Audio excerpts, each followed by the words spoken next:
Notre pays court le monde pour chercher de l'argent, la dette, pour venir faire des investissements.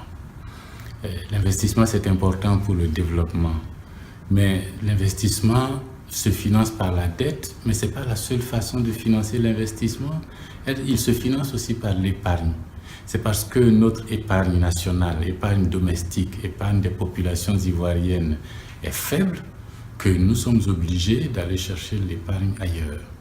C'est l'épargne des autres peuples du monde que nous allons chercher avec des taux d'intérêt pour venir travailler ici. Et lorsque nous travaillons avec ça, il faut rembourser cette dette-là et ça coûte cher. Mais si nous arrivons à épargner, à avoir un volume d'épargne relativement suffisant, nous pouvons réduire le niveau d'endettement et puis investir ici dans les secteurs qui nous intéressent le plus. Parce que la dette, la plupart du temps, est liée. Et très souvent, c'est l'État lui seul qui utilise cette dette-là pour faire des investissements. Et son action provoque des taux d'intérêt tels qu'il n'y a que lui qui soit capable d'aller ramasser l'épargne qui se trouve dans les banques avec les emprunts obligataires. Vous voyez ça tout le temps. C'est comme si le gouvernement évinçait le secteur privé de l'investissement. Alors, il y a une proposition simple.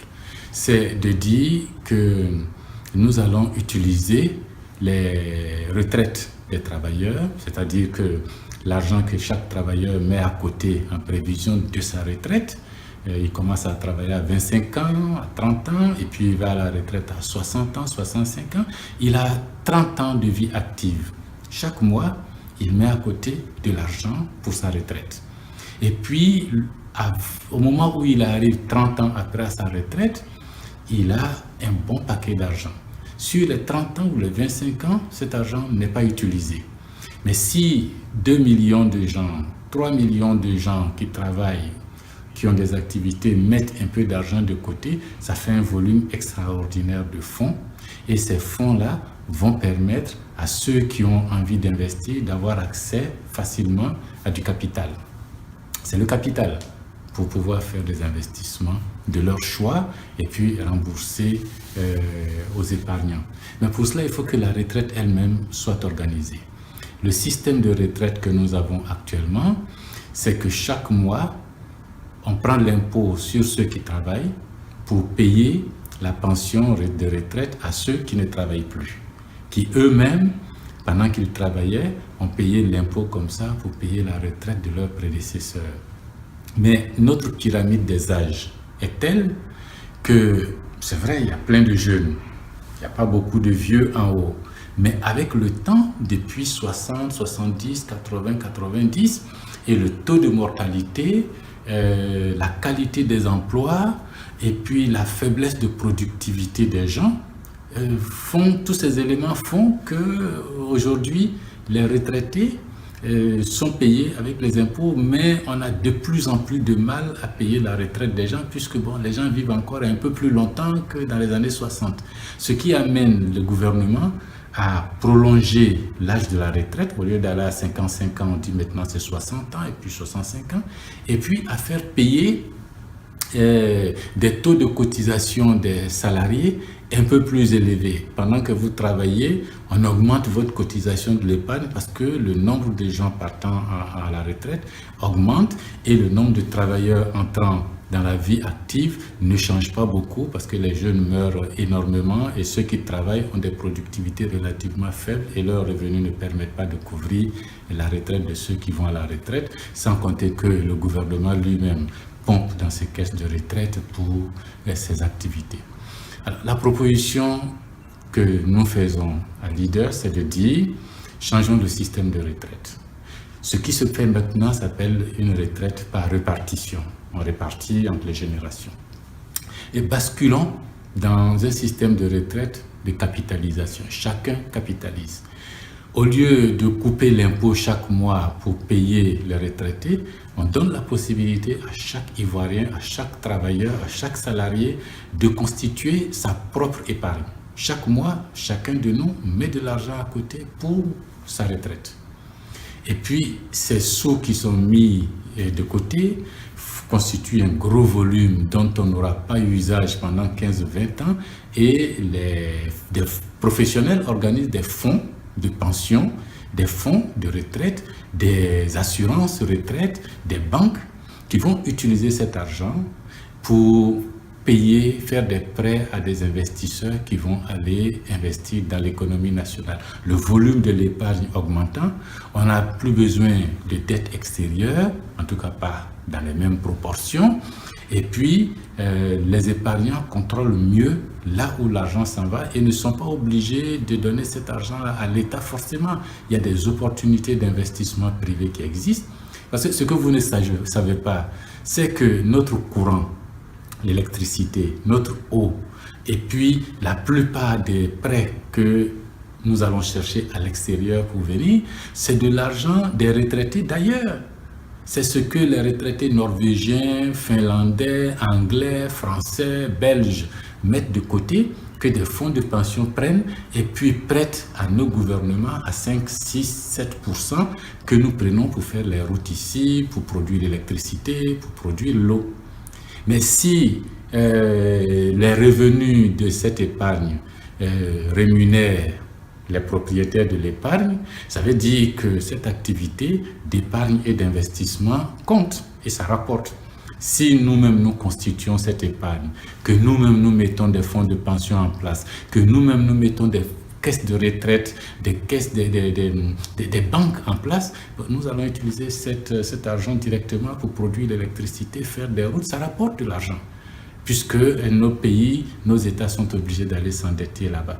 Peut-être même qu'on aura tellement d'épargne qu'on pourra prêter à d'autres États dans le monde, acheter des bons du trésor américain, japonais, pour constituer l'argent. Et puis le retraité, une fois qu'il prend sa retraite, c'est son argent, c'est à lui de définir combien de francs il veut par mois comme retraite. On lui payera ça. Et même s'il décède, l'argent qui est là-bas ne disparaît pas comme dans le système où on dit que l'épouse peut bénéficier après un certain âge. Tout ça, c'est compliqué. C'est mon épargne. Lorsque je décède, ma famille qui reste ici continue d'exploiter. Si ma femme, mes enfants, mais tant qu'il y a des vivants, le fonds de l'argent est là-bas, ça fait toujours des intérêts. Ils vont continuer à utiliser cet argent-là. C'est mon argent. Alors, on va sortir des systèmes de retraite compliqués comme actuellement. Alors, vous allez me dire que mais nous sommes dans un système, comment est-ce qu'on fait pour passer dans l'autre? Mais on va aller progressivement. De mon point de vue, les nouveaux travailleurs peuvent basculer directement dans le système de répartition. Les anciens, dans le système de capitalisation, pardon, dans le nouveau système de capitalisation. Les anciens vont avoir le choix entre garder une partie de leur épargne dans l'ancien système et puis commencer à épargner dans le nouveau système. C'est des calculs actuariels qui permettent de régler ces choses-là. C'est de l'arithmétique, c'est pas compliqué. Et puis, les deux systèmes vont coexister jusqu'à ce qu'à un moment donné, chacun choisisse d'aller dans le nouveau système progressivement.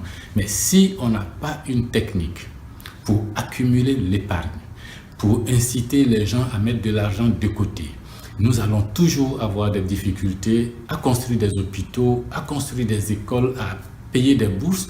Pourtant, si les familles deviennent riches, ce sont les grands-pères qui vont payer les études des petits-enfants. Ce sont les grandes-mères qui vont payer les études des petits-enfants, leur offrir des voitures à l'anniversaire parce que eux-mêmes, quand ils travaillaient, ils ont suffisamment épargné. Le jeune travailleur n'aura plus besoin de prendre pépé en charge, n'aura plus besoin de prendre sa mère en charge parce qu'elle a épargné. Et c'est valable aussi bien pour les salariés du secteur moderne que pour ceux-mêmes qui sont commerçants et hommes d'affaires. Et bien sûr, il va falloir faire quelques modifications dans notre système bancaire. Il va falloir faire quelques modifications pour que les fonds de pension deviennent des activités officielles, normales, qui ont pignon sur rue. Bien sûr, certains vont me dire, oui, mais il y a les crises financières, l'argent va disparaître dans des opérations risquées. Mais bien sûr qu'il y a ces possibilités-là. Mais c'est aux actionnaires, c'est aux propriétaires de ces fonds de suivre correctement. Quand des compagnies viennent ici avec les fonds de pension européens pour acheter une entreprise de production d'électricité, de commercialisation d'électricité, quel est le risque? On consomme le courant, on paye notre courant, l'argent est reversé, leur intérêt retourne chez eux là-bas. On n'est pas obligé de rentrer dans la spéculation financière, de faire des opérations coup de poing et puis de fiasquer. C'est la gestion prudentielle. On va doucement. On veut des logements, bon, on va construire, on va acheter les fonds de pension, achètent des terrains, construisent des logements en hauteur, vendent ces logements, récupèrent l'argent et payent des intérêts aux retraités. Vous travaillez, votre épargne est là-bas, ça fait des petits. Le jour où vous allez à la retraite, vous avez un gros magot et puis c'est vous qui décidez chaque mois ce que vous allez prendre. À mon avis, c'est la seule façon et de soulager les retraités et de constituer une épargne domestique nationale et donner des moyens au financement interne de nos investissements. Ce ne sont pas des vœux pieux, parce que quand on dit « ouais, mais il faut que nous aussi on investisse, il faut que nous aussi on épargne », mais il faut avoir une technique pour accumuler l'épargne, une technique pour mettre cette épargne à la disposition des investisseurs, mais ça demande des réformes du système bancaire, ça c'est sûr. Ça demande des réformes du système financier, ça c'est sûr. Merci.